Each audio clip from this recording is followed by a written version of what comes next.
ఈ కథ కిరణ్ పటేల్ది.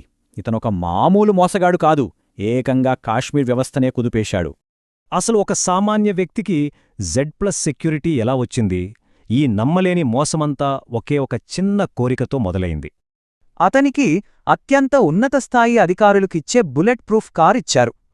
అంతేకాదు, ఏకంగా Z+ సెక్యూరిటీ కూడా ఇచ్చారు. ఇంకా శ్రీనగర్లోని లగ్జరీ 5 స్టార్ హోటల్లో ఒక స్పెషల్ సూట్ కూడా ఇచ్చారు. సరే, అసలు ఎవరీ వ్యక్తి? ఏ ఉన్నతాధికారో కాదు, అహ్మదాబాద్కు చెందిన ఒక మామూలు వ్యక్తి. అతని ఈ పెద్ద ప్లాన్ మొత్తం మొదలైంది ఒకే ఒక ఫోన్ కాల్తో. జమ్మూ అండ్ కాశ్మీర్ ప్రభుత్వానికి కాల్ చేసి తాను PMO ఆఫీసర్నని చెప్పాడు. విచిత్రమేంటంటే అధికారులు ఏ వెరిఫికేషన్ లేకుండానే అతని మాటలు నమ్మేశారు.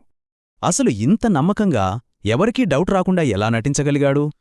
స్థానిక వ్యాపారవేత్తలతో, ఆర్మీ ఆఫీసర్లతో హై సెక్యూరిటీ జోన్లలో మీటింగ్స్ పెట్టాడు.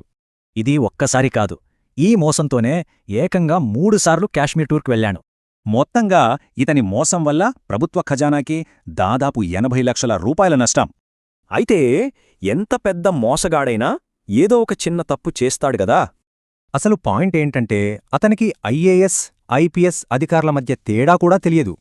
ఆ తర్వాత సీనియర్ అధికారులనే సస్పెండ్ చేస్తానంటూ బెదిరించడం మొదలుపెట్టాడు. ఇలా అడ్డూ అదుపు లేకుండా ప్రవర్తించడంతో అధికారులకి అనుమానాలు మొదలయ్యాయి. ఫైనల్గా 2023 మార్చి 2న CIDకి ఒక టిప్ వచ్చింది, అతను ఒక ఇంపోస్టార్ అని. అంతే, అతని నెక్స్ట్ టూర్ ప్యాకేజీ డైరెక్ట్గా శ్రీనగర్ జైల్కి బుక్ అయింది. ఈ కేసు మన ముందు ఒక పెద్ద ప్రశ్ననుంచుతోంది. మన భద్రతా వ్యవస్థలో ఇంకా ఎన్ని లోపాలున్నాయో